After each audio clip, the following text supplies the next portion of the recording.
Hi students, coming to chapter number 11। अगर आप recall करें चैप्टर नंबर 11 में हमने सारे हैंड रिटन सारे कंसेप्ट्स कर लिए थे। और देखिए, हमने जो पार्ट 1 किया था उसमें मैंने कहा था 8 कंसेप्ट हैं, वो सारे के सारे बेस्ड किसके ऊपर थे? एथिक्स के ऊपर बेस्ड थे। तो बेटा आज हम स्टार्ट करने जा रहे हैं पार्ट 2 सा नंबर 210, और ये किसके ऊपर है?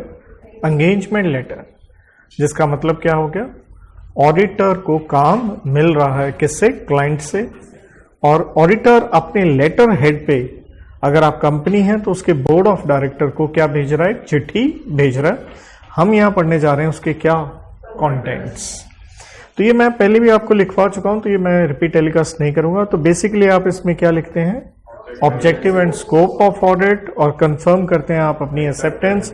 आप बताते हो मेरी क्या क्या रिस्पॉन्सिबिलिटीज हैं, क्या क्या इनहेरेंट लिमिटेशन है। साथ में मैनेजमेंट की रिस्पॉन्सिबिलिटी, भाई पीपीएफएस करना आपका काम है as per applicable financial reporting framework. आप अपनी रेम्यूनरेशन की बात करते हो और आप अपनी रिपोर्ट के बारे में बताते हो उसका फॉर्म एंड कंटेंट क्या होगा, और अगर गड़बड़ हुई तो मैं क्या दे दूंगा? एमओ। और अल्टीमेटली आप उनको ये भेजते हो और एक कॉपी वो साइन करके आपको दे देते हैं। वो कौन? Management and TCWG। तो आइए हम इसे स्टार्ट करते हैं। और नेचुरल है ये हमारे कोर्स में आपका कंसेप्ट नंबर, अगर मैं कंसेप्ट के हिसाब से कहूं तो ये कंसेप्ट नंबर बन जाता है 9। 8 हो चुके हैं। This is concept number 9। तो आइए, ये कंटेंट्स हमने लिख रखे हैं। अब थोड़ा सा और हम लेटर के बारे में बात करें। तो सबसे पहले इसी लेटर के बारे में कुछ और बातें, एंगेजमेंट लेटर के ही बारे में। तो पहली बात, ये लेटर है तो लेटर है, जिसका मतलब क्या हो गया? ये किस में होगी? राइटिंग में होगी, राइट? तो ये राइटिंग में है और इसके अंदर क्या है? टर्म्स हैं। किस चीज की? ऑफ ऑडिट एंगेजमेंट, जो आपको ऑडिट के लिए क्या किया जा रहा है? एंगेजमेंट किया जा रहा है। इसलिए वो कहता है जो ये टर्म्स हैं, इन टर्म्स को आपने क्या करना है? इन टर्म्स को आपने रिकॉर्ड करना है। और ये टर्म्स आप रिकॉर्ड करेंगे इन सेम यही चीज एंगेजमेंट लेटर और other suitable form of return agreement. तो आप उसमें रिकॉर्ड करेंगे। देन ये जो टर्म्स हैं, ये आप किसके साथ ये लेटर लिख रहे हो या किसके साथ डिसाइड कर रहे हो? नेचुरल है विद एम और मैनेजमेंट या TCWG, those charged with governance. तो दरअसल ये एंगेजमेंट लेटर है क्या?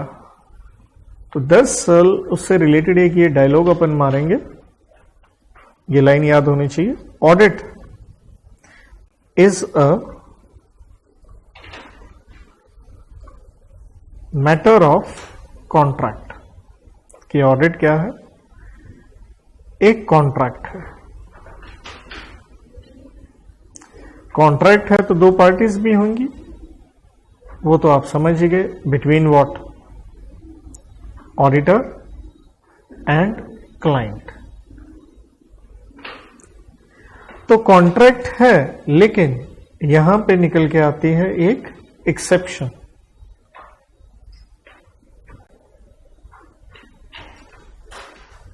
एक्सेप्ट, ये एक्सेप्शन कह लीजिए। Except in the cases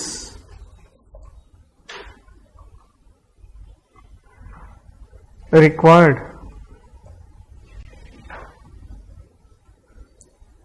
by law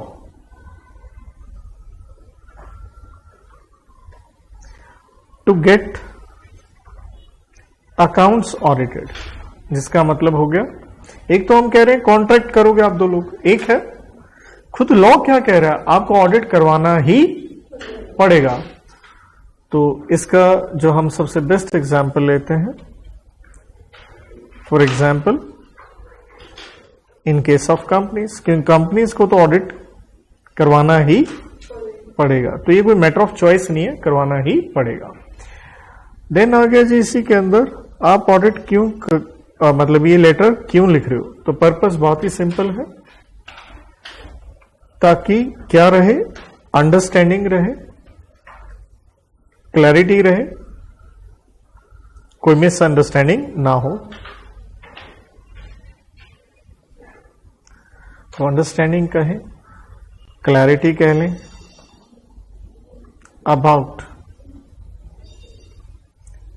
nature of engagement, ENG engagement, जो आपको काम मिला है भाई ये काम है, ये आपको करना है। देन एक और इंटरेस्टिंग यहां लाइन हमें याद करनी पड़ेगी, इफ लॉ और रेगुलेशन कहता, अगर लॉ वगैरह कह रहा है, प्रिस्क्राइब्स, अगर लॉ खुद प्रिस्क्राइब कर रहा है,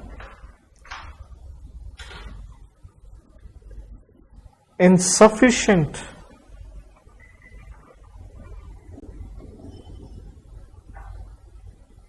डिटेल्स, insufficient डिटेल, तो लॉ खुद बता रहा है, क्या बता रहा है, the terms of audit engagement. तो कहता है ऑडिटर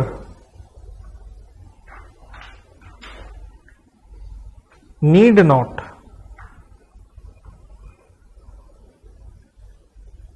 तब ऑडिटर को जरूरत नहीं है, need not record in return agreement, तो आपको राइटिंग में बनाने की जरूरत नहीं है। लेकिन यहां पे भी एक्सेप्शन है, एक्सेप्ट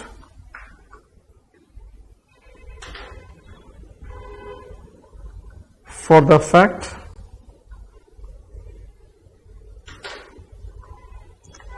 कि law and regulation applies and management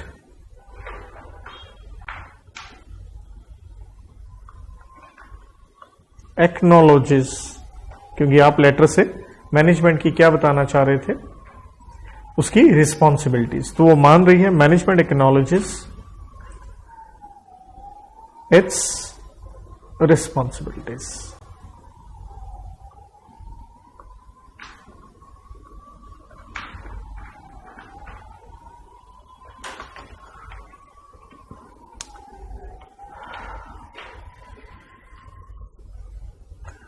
तो ये कह लीजिए एंगेजमेंट लेटर के ऊपर ही अपना कंसेप्ट था। आगे बढ़ते हुए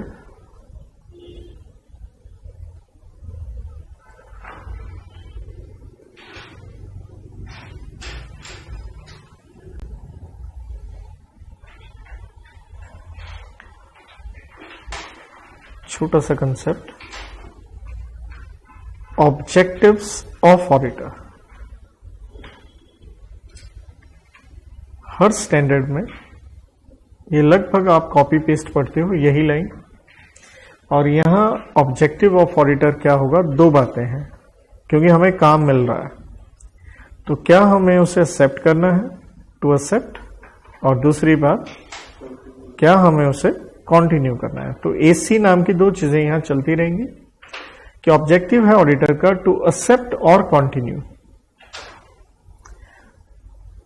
कब, ओनली व्हेन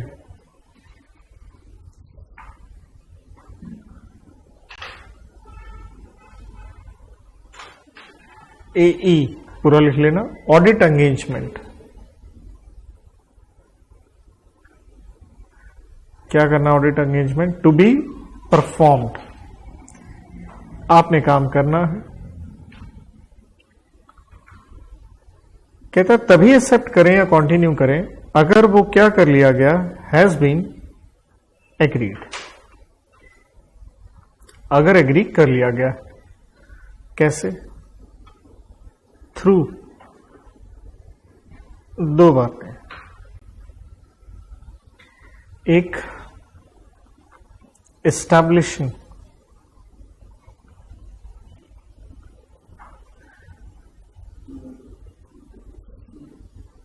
प्री कंडीशंस कि भाई साहब ऑडिट करूंगा, कुछ मेरी क्या है कंडीशंस है।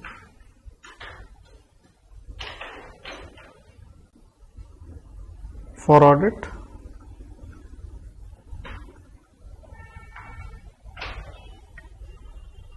एंड कंफर्मिंग, इसलिए मैं बता रहा था मैनेजमेंट TCWG से एक कॉपी साइन करवा के आप ले लेंगे। कंफर्मिंग कि हमारे बीच में क्या हो गई है, कॉमन अंडरस्टैंडिंग।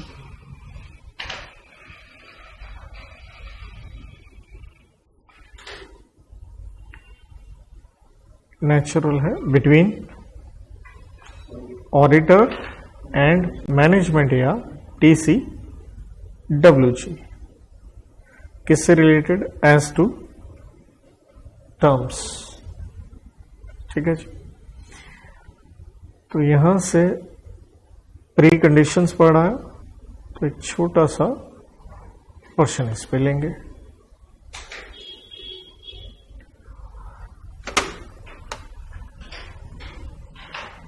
सो प्री कंडीशंस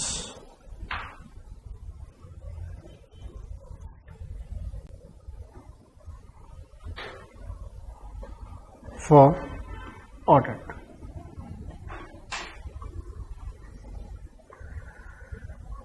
तो सबसे पहले इसकी डेफिनेशन, भाई प्री कंडीशन का मतलब क्या है।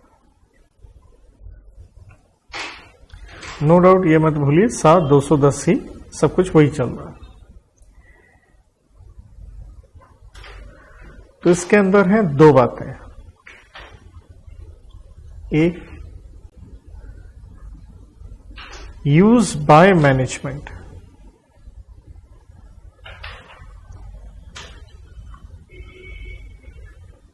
कि मैनेजमेंट क्या कर रही है, क्या यूज कर रही है, एप्लीकेबल फाइनेंशियल रिपोर्टिंग फ्रेमवर्क। किसके लिए यूज कर रही है? In the PPFS stands for preparation and presentation of financial statements, क्योंकि आप तभी मैं ऑडिट कर पाऊंगा ना। और दूसरी बात, and point number B,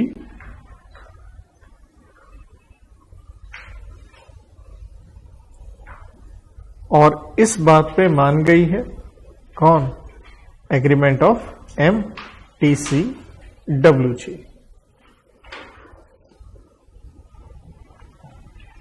right? तो दो चीजें वो इस्तेमाल कर रहे हैं और इस चीज का उन्होंने क्या कर लिया है, एग्रीमेंट कर लिया है। चाहे मैं आगे वर्ड भी लिख देता हूं, टू द प्रीमाइस, ना अच्छा लगे ब्रैकेट में लिख लेना, basis, to the premise on which, जिसके हिसाब से क्या किया जाएगा, on which audit is conducted.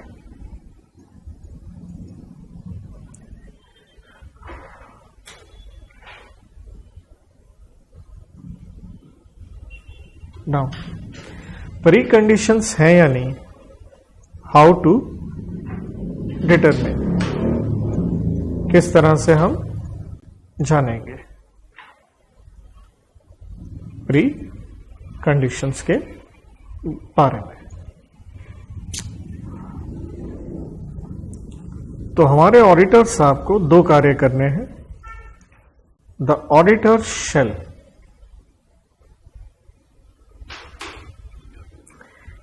एक वो ये देखे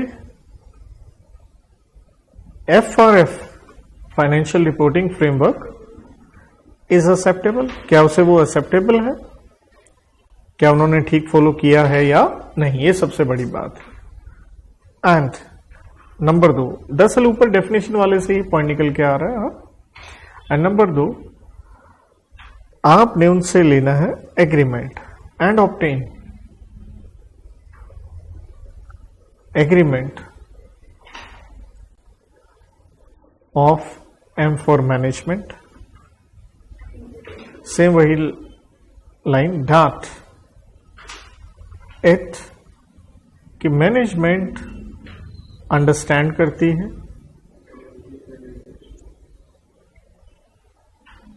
एंड एक्नॉलेज करती है, मानती है क्या, इट्स रिस्पॉन्सिबिलिटी कि हाँ ये हमारी जिम्मेवारी है। अब रिस्पॉन्सिबिलिटी किससे रिलेटेड, एज टू, यहां 3 चीजें जिसके लिए मैंने नॉर्मल क्लास में आपको कोड की भी दी थी, इंडियन एयरफोर्स, राइट, या FIA मैंने कहा था, तो किस हिसाब से लिखूं, इंडियन एयरफोर्स, उसी तरीके से चलूं, ठीक है। तो पहला पॉइंट, मतलब 3 पॉइंट अपने को यहां ध्यान रखने हैं, ठीक है। तो पहला आ गया अपना किससे रिलेटेड, आई से रिलेटेड। तो आई से हमारा पॉइंट था internal control.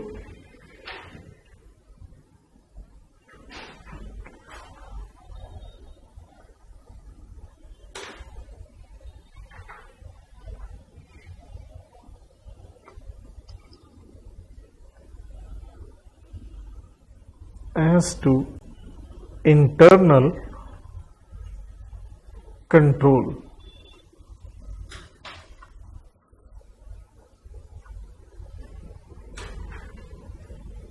followed by M, which it considers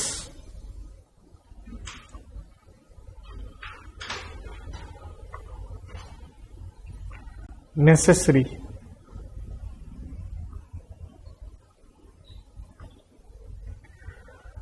to enable, इस तरह का इंटरनल कंट्रोल हो, यह आपकी जिम्मेवारी है, टू इनेबल द PPFS,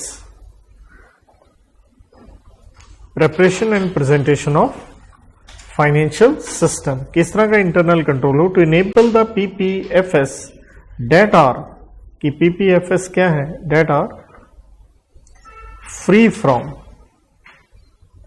ये तो वर्ड आप बार बार देखते ही हो, 2 चीजें आती हैं, फ्रॉड और पहली बात MMS वर्ड लगाएंगे, फ्री फ्रॉम MMS, और MMS के कारण आप समझ गए ड्यू टू फ्रॉड और एरर।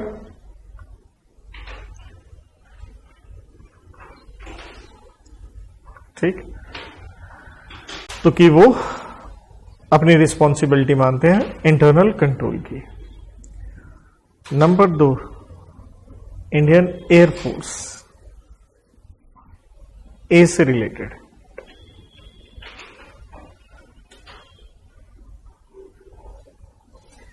इस पॉइंट से रिलेटेड मैंने आपको वो कोड की दी थी, कौन से वाली, बाई, ठीक है, सेक्शन 141 का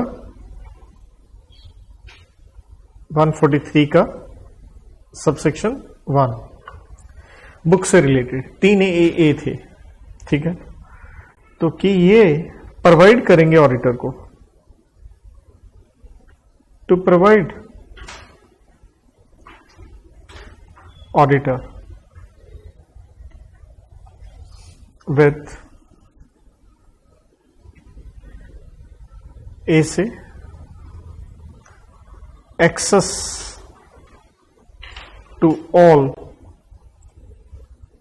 इंफॉर्मेशन, जो भी उसे इंफॉर्मेशन चाहिए,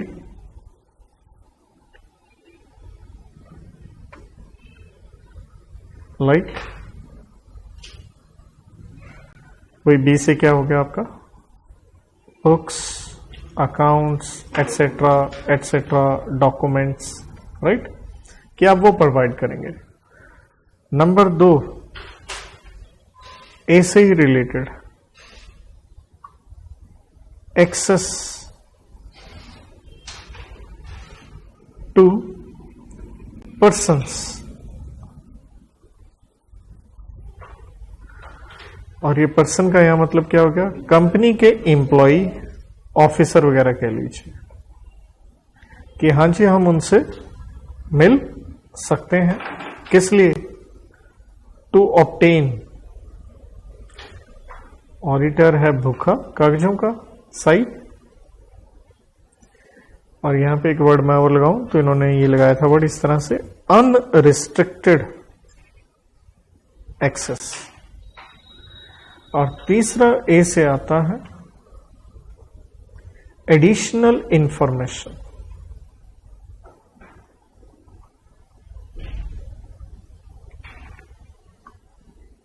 एडिशनल इंफॉर्मेशन कह लीजिए, या जैसे आप कह सकते हैं एक्सप्लेनेशन, ठीक है, विच ऑडिटर में रिक्वायर, कि आपको ये प्रोवाइड करना पड़ेगा। देन आ गया जी एफ से रिलेटेड, सिंपल सा पॉइंट था आपका, तो ये बन जाता है इंडियन एयर फोर्स। तो एफ से रिलेटेड सेम पॉइंट ऊपर वाला,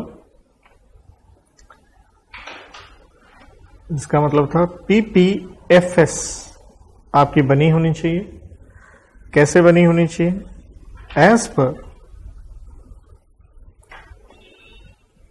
एप्लीकेबल फाइनेंशियल रिपोर्टिंग फ्रेमवर्क। तो एफ से फाइनेंशियल स्टेटमेंट कहो या फाइनेंशियल रिपोर्टिंग फ्रेमवर्क कह लें आप, राइट।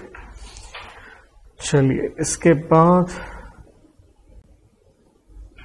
कहानी आगे बढ़ती है।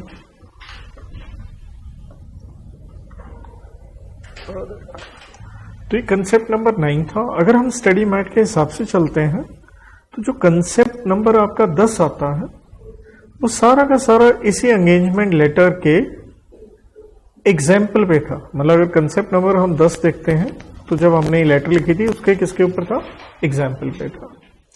तो ये जो पार्ट 2 चल रहा है हमारा, इसमें कई कंसेप्ट आ जाते हैं। जैसे अगर मैं कंसेप्ट नंबर नेक्स्ट बोलूं तो वो एक क्वेश्चन इस तरह से आ जाता है कि 2 सिचुएशन है जहां पे आपको काम नहीं करना है। 2 situations in which auditor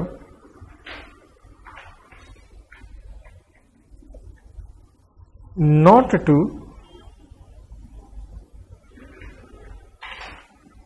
accept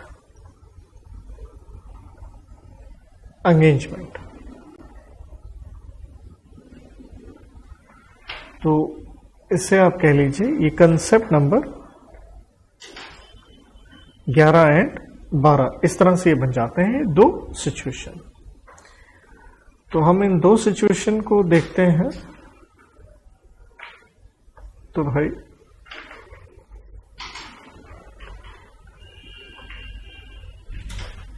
पहली सिचुएशन, या जैसे आप कह लीजिए कंसेप्ट नंबर जो 11 बनेगा,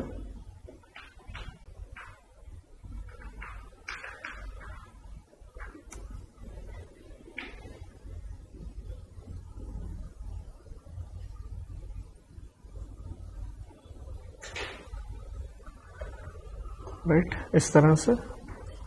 सो दिस इज कॉन्सेप्ट 11। बिल्कुल आप स्टडी मैट चाहें तो उसके हिसाब से देख सकते हैं। कंसेप्ट 12, तो ऑडिटर को कब काम एक्सेप्ट नहीं करना है। तो पहली सिचुएशन आती है इफ प्री कंडीशन, जो अभी हम पढ़ के आए हैं।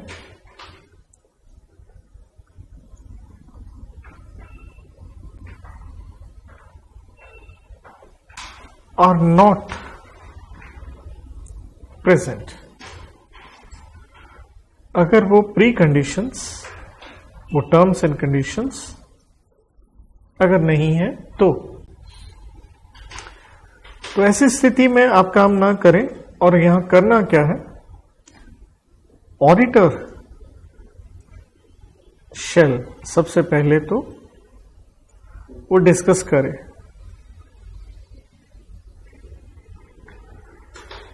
सर किसके साथ, विद एम आप समझ ही गए, मैनेजमेंट, उनके साथ डिस्कस करें।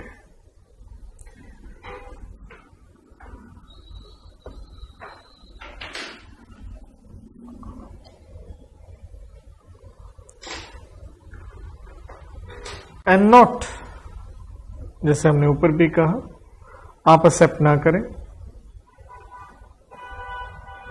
एंगेजमेंट अनलेस का मतलब आ गया एक्सेप्शन। अनलेस खुद कौन कह रहा है, लॉ कह रहा है। वही वर्ड एल और आर, जिसका मतलब हो गया लॉ और रेगुलेशन, जब तक वो ना कहे।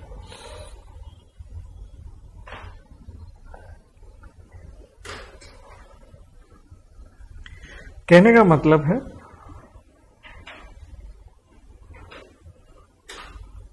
सिंपली मीन्स दो चीजें निकल के आती हैं जो हम इससे पहले पढ़ चुके हैं।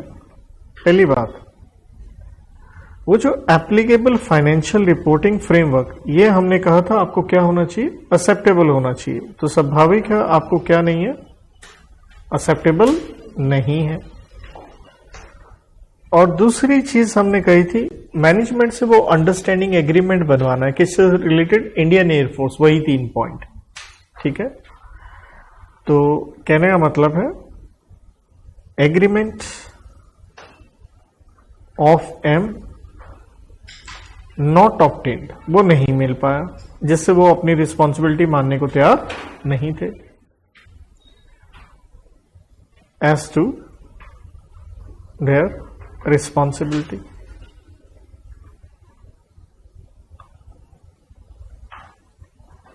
और इस रिस्पॉन्सिबिलिटी में थी हमारी 3 चीजें, आई से इंटरनल कंट्रोल, ए से वो बुक्स वगैरह का एक्सेस वगैरह, एडिशनल इन्फो, और एफ से फाइनेंशियल रिपोर्टिंग फ्रेमवर्क। घूम फिर के वही सारी चीजें। नंबर 2 जो सिचुएशन आती है, ये आ गई, मैनेजमेंट ने क्या किया, आपके काम के ऊपर रोक लगा दी, limitation on scope of audit.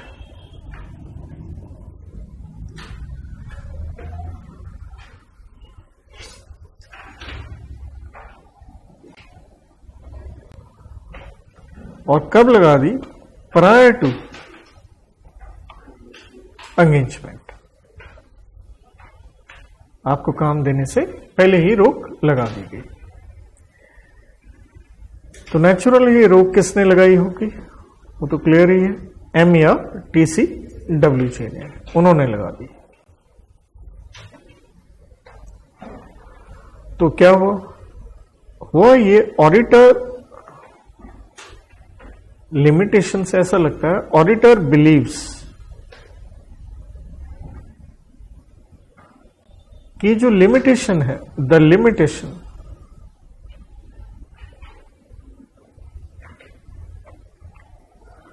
Will result, उसका परिणाम होगा, विल रिजल्ट इन डीओ आप समझ गए, डिस्क्लेमर ऑफ ओपिनियन, कि वो अपनी रिपोर्ट में डीओ देने वाला है। ठीक है, तो auditor not to accept,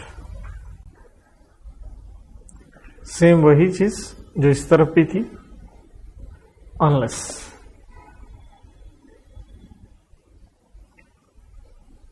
required by, वही शब्द लॉ और रेगुलेशन। लॉ जब तक ना कहे, राइट। इसके बाद कहानी आगे बढ़ती है, कंसेप्ट अगला आता है, कंसेप्ट नंबर 13।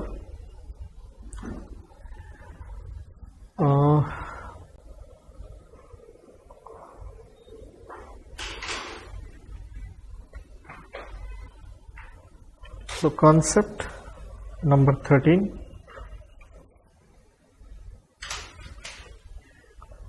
acceptance आप मान रहे हैं एज ऑडिटर ऑफ चेंज, किसके अंदर, इन टर्म्स, जो टर्म्स फिक्स की गई थी उसमें बदलाव किया जा रहा है, in terms of audit engagement. तो क्यों चेंज किया जा रहा है, तो दरअसल क्या हुआ, रिक्वेस्ट आया किस चीज का, ऑफ चेंज, नेचुरल है, इन टर्म्स। तो ये रिक्वेस्ट किससे आया, स्वाभाविक है आपके क्लाइंट से आया, फ्रॉम एंटिटी, जिसका मतलब हो गया अगेन मैनेजमेंट, TCWG। तो उन्होंने आपको रिक्वेस्ट करी। अब हमें क्या देखना है,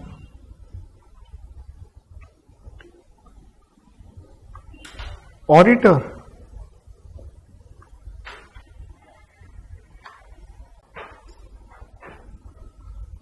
टू सी, उसे देखनी है दो चीजें।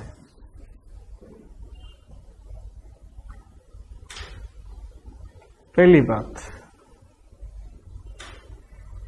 क्या ये रिक्वेस्ट सही है या नहीं, रीजनेबल जस्टिफिकेशन। अगर है तो कोई बात नहीं। अब रीजनेबल कब होगा, इसमें भी दो बातें।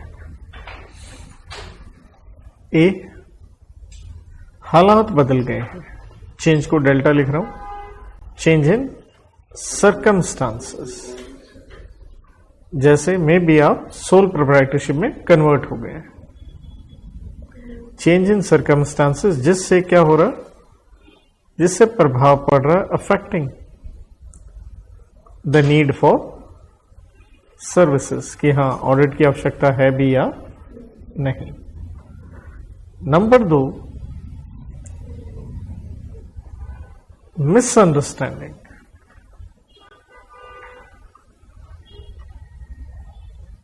अब ये किस चीज से रिलेटेड है, as to nature of audit. तो मिसअंडरस्टैंडिंग होगी, क्योंकि हमने कहा था लेटर इसलिए लिखी जाती है ताकि टर्म्स में कोई दिक्कत ना हो। As to nature of audit as originally requested.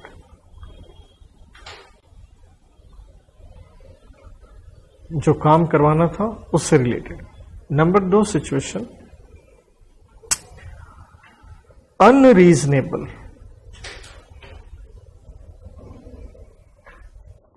अगर जस्टिफिकेशन है, मतलब सही नहीं है, वो कैसे,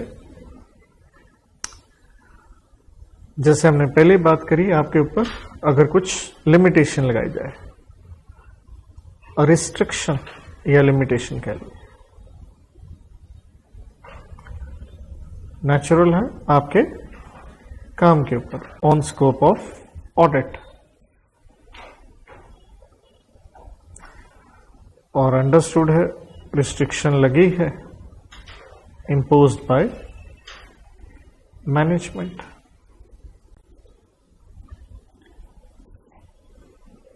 और कोज्ड बाय कोई और हालातों में, other circumstances.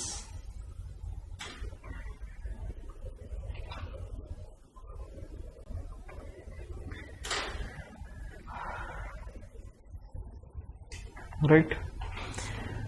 So acceptance of change in the terms of audit engagement, कहानी इसी में जाती है।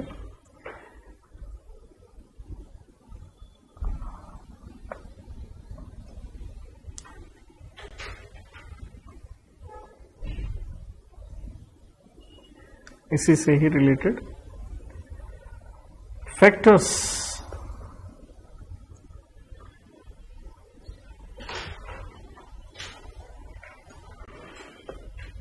To be considered. जिस तरह से आपका पेज अलाउ करे, नीचे पेज जा रहा है तो नीचे लिख लीजिए, मेरे को इस तरह से था तो मैं वैसे जा रहा हूं, right. So factors to be considered natural है बाय ऑडिटर। ऑडिटर कुछ फैक्टर्स को कंसीडर करेगा बिफोर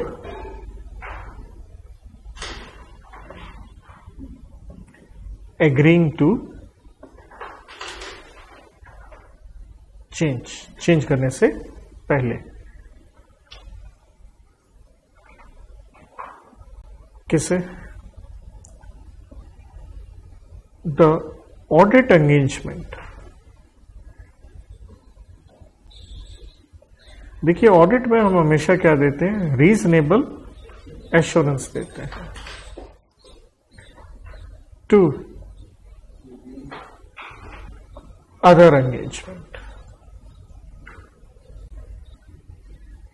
जिसका मतलब चाहे आप क्या कह लीजिए, रिव्यू कह लीजिए, और रिव्यू में आप सारे जानते हो हम क्या देते हैं, लिमिटेड एश्योरेंस देते हैं, राइट, या एग्रीड अपॉन प्रोसीजर कह लीजिए, जहां पे अपन लो एश्योरेंस दे रहे हैं।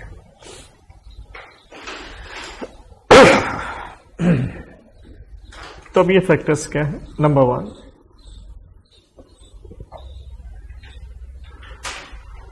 तो पहला पॉइंट हमारा सेम वही है, रीजनेबल जस्टिफिकेशन है भी या नहीं है, उसके ऊपर हम लिख भी आए थे reasons. Number 2,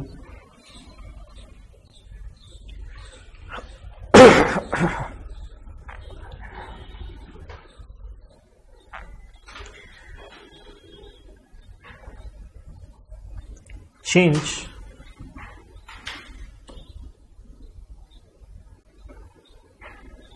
due to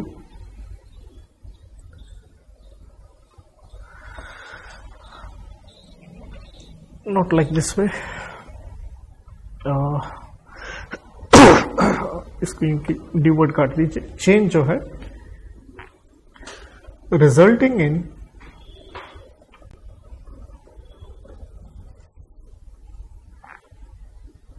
legal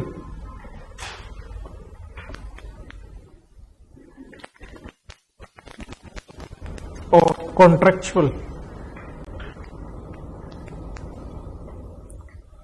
implications की चेंज करने से कुछ लीगल इफेक्ट आ रहा है, तो इस फैक्टर को भी आप कंसीडर करेंगे। नंबर 3, तीसरा पॉइंट ये है, वर्क ऑलरेडी परफॉर्म्ड, जो ऑडिटर ने फिलहाल काम कर दिया है, किस चीज से रिलेटेड, ऑडिट से related, work already performed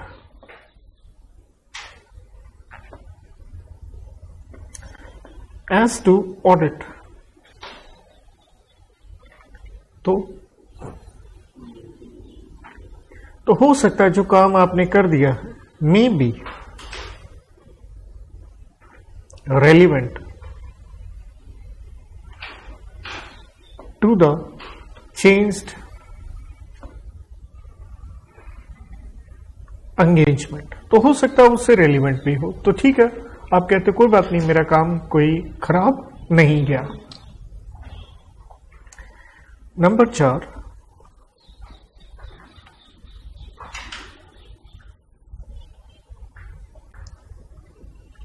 the report, जो आप बनाएंगे अपनी रिपोर्ट,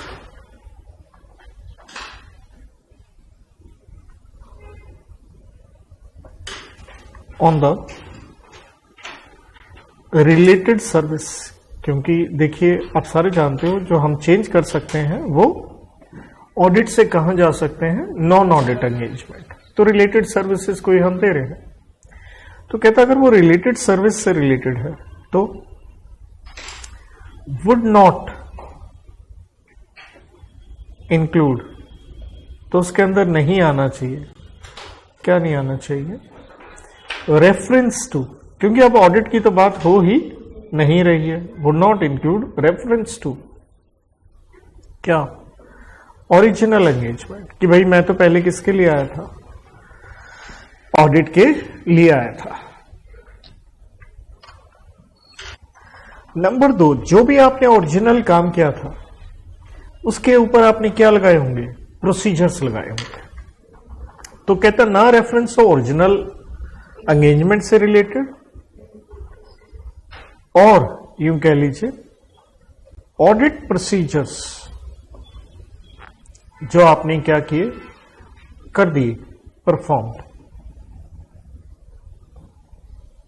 किसके ऊपर परफॉर्म किया आपने? On original engagement. तो उसका जिक्र आप नहीं करेंगे। लास्ट फैक्टर,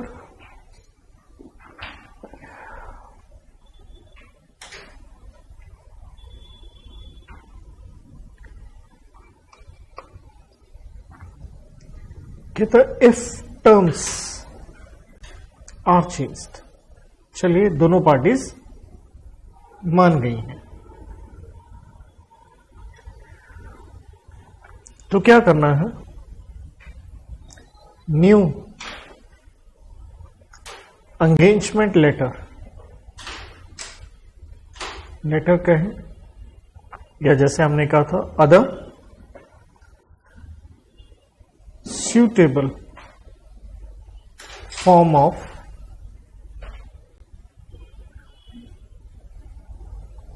return agreement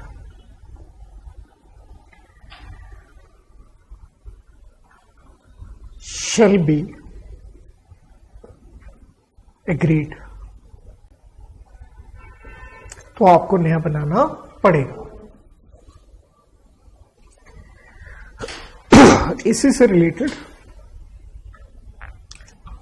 अब हो ये भी सकता है जो आप चेंज करना चाहते हो, क्लाइंट ने कहा, लेकिन आप उसको चेंज करने के लिए क्या नहीं हो, रेडी नहीं हो। तो ऐसी स्थिति में क्या होगा? तो इसलिए हम इसे कहते हैं, दरअसल जो वर्ड इस्तेमाल किया गया है वो है रिकोर्स, जिसके लिए आप आसान वर्ड लिख लीजिए रेमेडी। क्या रेमेडी होगी? किसके पास?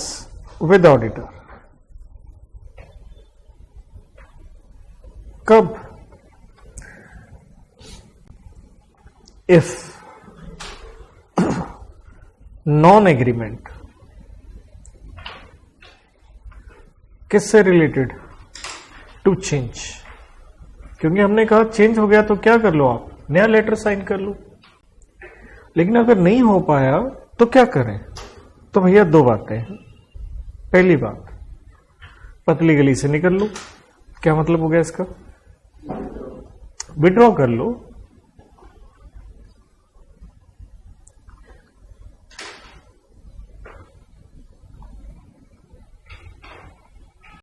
From audit engagement. एंड दूसरी बात बी,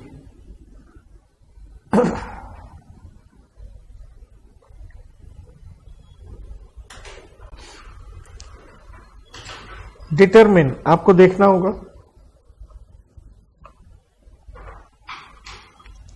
कहीं ऐसा तो नहीं आपकी कोई ऑब्लिगेशन आ रही है, कहीं कोई ऑब्लिगेशन तो नहीं है आपकी।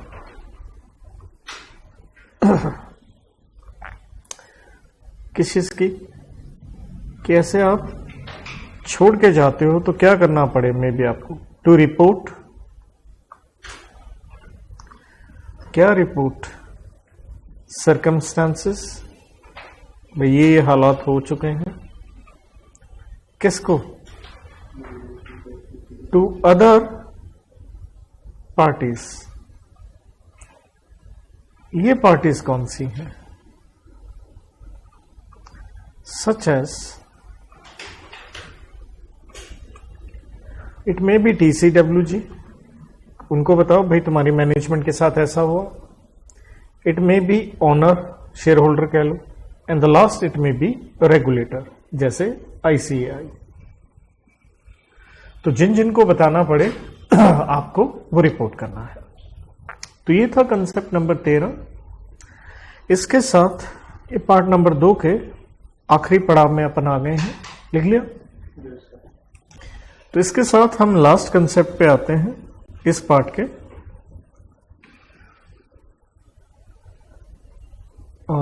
दैट मीन्स कंसेप्ट नंबर 14, 7210 पे ही। तो ये आता है टर्म्स, ऑब्वियसली एंगेजमेंट की ही है, बट हल्का सा चेंज है। इन रेकरिंग ऑडिट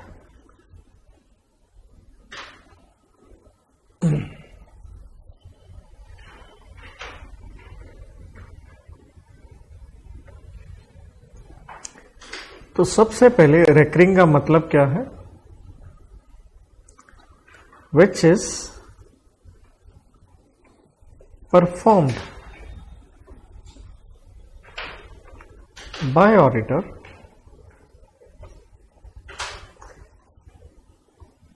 ओवर ईयर्स। जैसे आप सारे जानते हो 139 का 2, 5 साल के लिए आप ऑडिटर बनते हैं, आने वाले सालों के लिए। तो भैया ऐसा है ऑडिटर टू असेस, उसे देखना होता है कि वो लेटर तो आप 1 साल ही बनाए थे, तो वो 5 साल के लिए वैलिड है या नहीं। तो अगले साल, उससे अगले साल, तो ऑडिटर को असेस करना है वेदर, क्या मुझे पहली बात क्या करवानी है? चेंज करनी है, revision of terms of audit, कि कहीं हमें उसे चेंज करने की जरूरत तो नहीं है। एंड और अगर चेंज करने की जरूरत है तो हमें किसे बताना होगा? रिमाइंडर टू एंटिटी, कि भाई साहब ये कुछ चीजें अपने को चेंज करनी पड़ेंगी।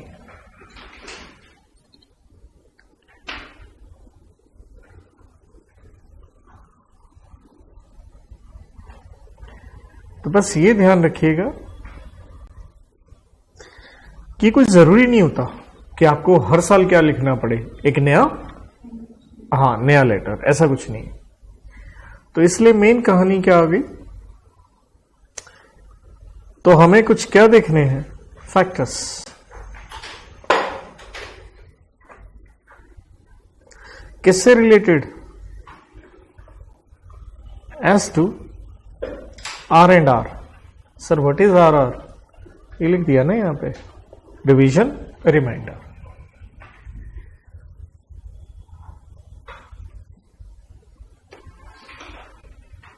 नंबर 1,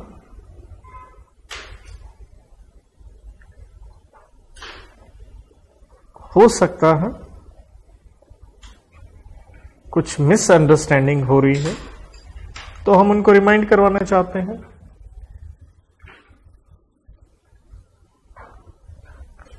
बाय एंटिटी, तो मिसअंडरस्टैंडिंग किससे रिलेटेड हो रही है? एज टू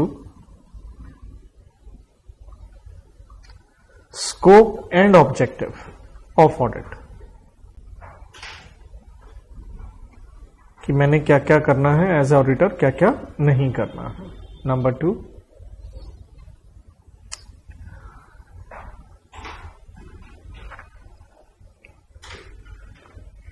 में भी कुछ क्या आ रही हैं, स्पेशल टर्म्स।